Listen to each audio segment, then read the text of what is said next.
Christopher Toomey, student number 001316669T, resubmission for the Massage Techniques 2, the Surface Anatomy. So we have Mark lying prone here. We're going to start from basically down in his foot and work up through posterior anatomy, and then for the moment we'll go through the anterior side. So starting down just near the calf here, so we have the calcaneus, which is the heel bone here. We can see with Mark here, we just move the sock back a little bit, we can see his Achilles tendon just in here, and it runs all the way up. Cover your foot back up for me, Mark, a bit cold. So we can see the Achilles tendon runs right up here. I'll get you to point your toes away for me, Mark. That's it. So right in here we can see the gastroc. So this here is the medial head. And then we have the lateral head on this side. Lateral head's a little bit harder to see on Mark just because his inside's a little bit more developed. And they'll run up and attach in to either side of the base of the knee here. We can also see, if we look at this side here, so relax that side for Mark, we can see slightly in this side here, a muscle that sits deep to the gastroc, the soleus, and that will also work with the gastroc in a lot of the knee flexion and ankle work. So generally this area here is an area that we tend to avoid because it does have a lot of veins, arteries and nerves. It is quite a sensitive area if we push on that. We do have a couple of deep muscles in there, plantaris and popliteus, that work in with the extension of the knee. So from there we work up into the hamstring group. So the hamstring group contains three main muscles.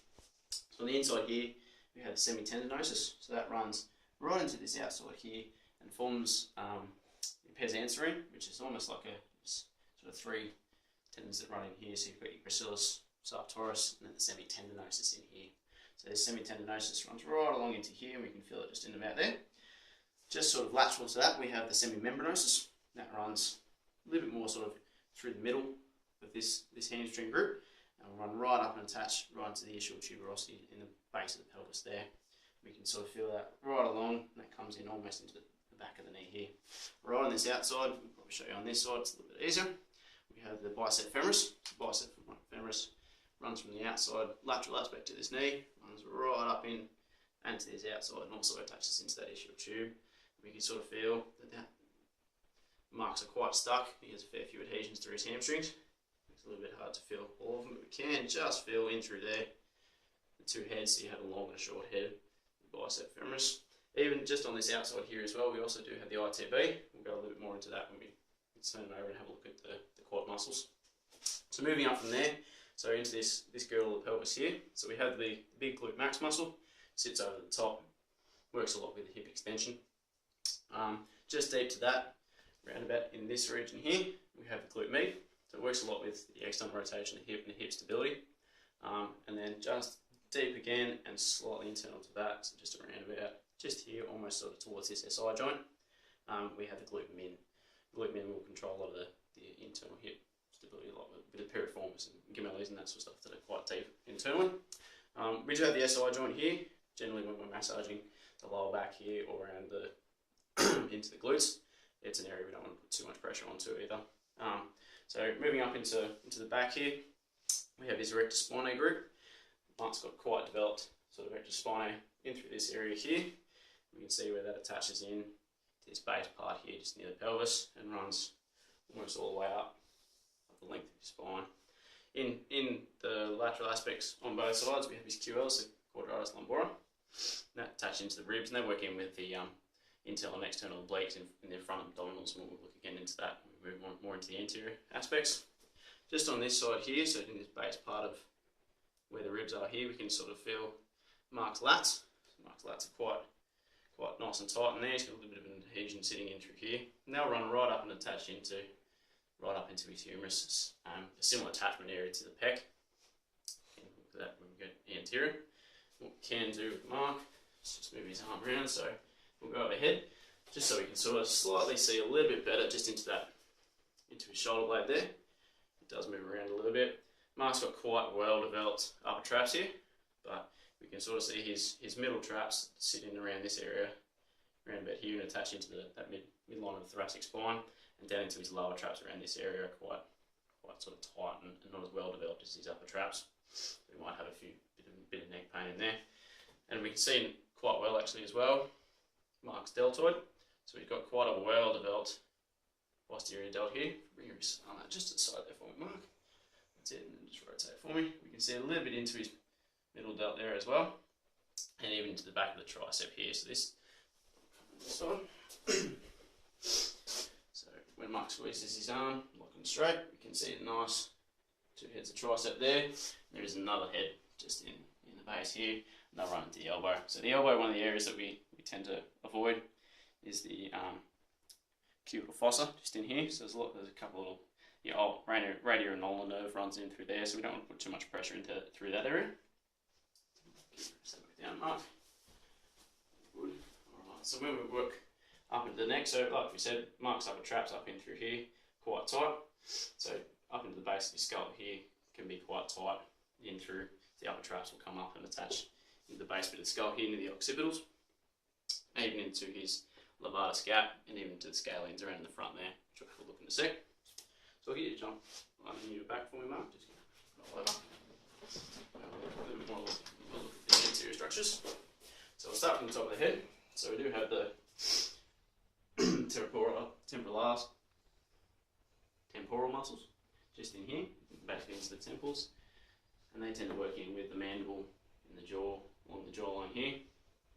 We do also have the mastos in there, just for chewing, and they can tend to get quite tight. Marks are a little bit tight as well. So because we saw the tightness in Mark's upper traps, you can tend to see here as well. This, I can just get you to your head to the side for me. That's it. So his scalenes in through here, quite tight. He's got a fair few adhesions in there, even between his scalenes and his SCM, so it's sternocleidomastoid, which attaches into the clavicle bone here and runs right up into here. So that's probably an area that Mark would probably need to get worked out if he doesn't get it worked out quite regularly. So again, here we can see the anterior part of Mark's delt. So we can take that arm out. So it is quite, Mark does have a fair few adhesions between some of his muscles, so the definition of it can be a little bit hard to see sometimes, but if we can sort of see just around this bit here, we've got that nice anterior delt there. Can you bend your elbow up? Mark's got a pretty well defined bicep there, showing off.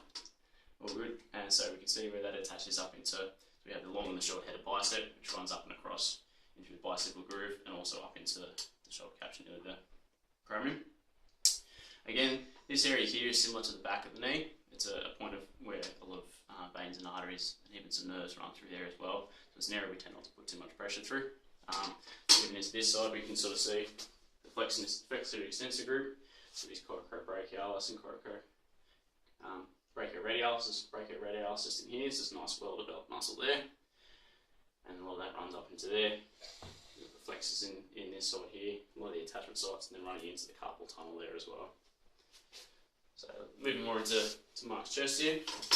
So we've got the pec minor, which basically runs from the clavicle here and across in to this part of the anterior aspect of the shoulder.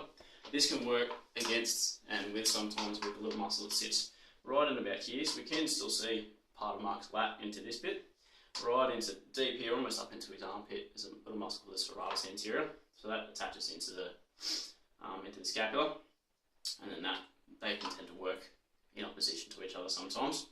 And what you can see here is the sternal, and even up into the clavicular attachment of Mark's pec, and it runs all the way in around here. So you can see this nice big muscle in through here, and attaches into his humerus, pretty much similar sort of area to where the lat attaches on the inside there. Move over to this side. Have a little look into Mark's abdominals. So we can see basically the base part of Mark's ribs here that run right across. So right across this band here we'll have your transverse abdominis. So it runs in a transverse fashion across the abdominal region. So that works with the diaphragm and the pelvic floor to create spinal blocking around this area to create stability into the spine when you're doing any sort of lifting or squatting or moving like that. We do have the internal and external obliques that run in opposite sort of directions that will work with the QLs in the back here as well. So they run, you can feel Marks here are quite tight up into this area up near the ribs, and down into this sort of side here, down near the front aspect of the ribs. We have the linea alba that runs in the middle here, which separates the two sides of your rectus abdominis muscles. We can feel in through this area here, you can sort of feel the little separations between Marcus rectus abdominis, and that'll come and attach into the front of his pubic bone as well. And that'll create thoracic flexion. So moving down into the anterior part of Mark's hip. So we have the ASIS in the front here, so you can feel that little bony prominence. That's pretty much where a lot of the hip flexor muscles will attach. So just to the outside here, once we feel that ASIS, we can feel the TFL here, so tensor fascia lata.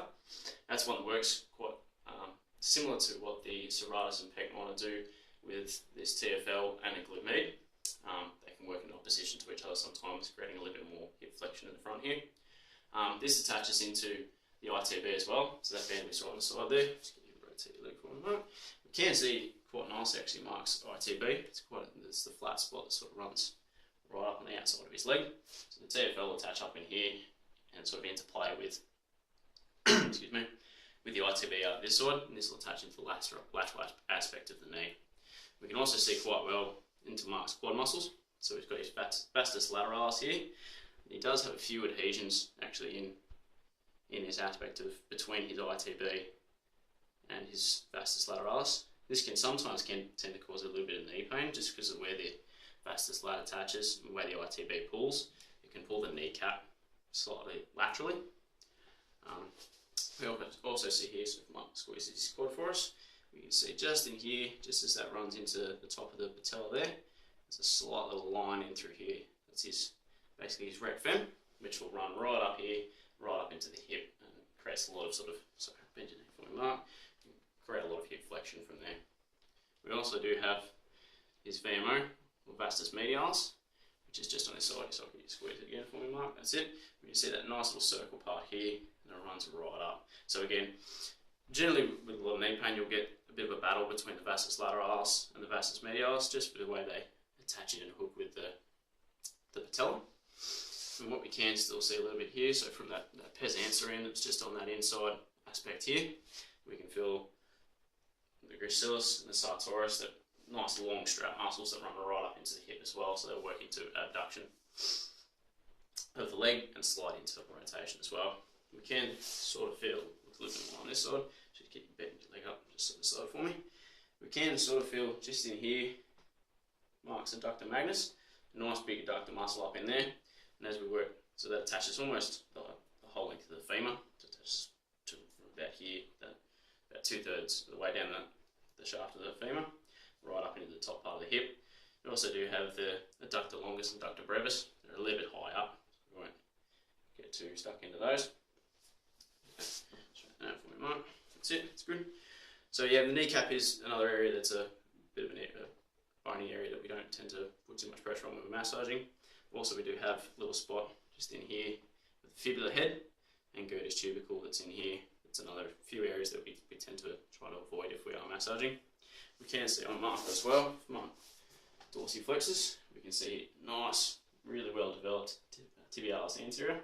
So it's quite a strong little muscle in there for Mark, which creates a lot of his dorsiflexion. We can actually affect his ability to dorsiflex. We can see a little bit of separation in that side where the perineals run in. So the perineals run based from this fibular head and attach onto the base of the first met here, so they can control a lot of his eversion and inversion as well. And we can see just a bit of a hint of the soleus in this side here as well, into the base where this fibular head is, and running up that side there.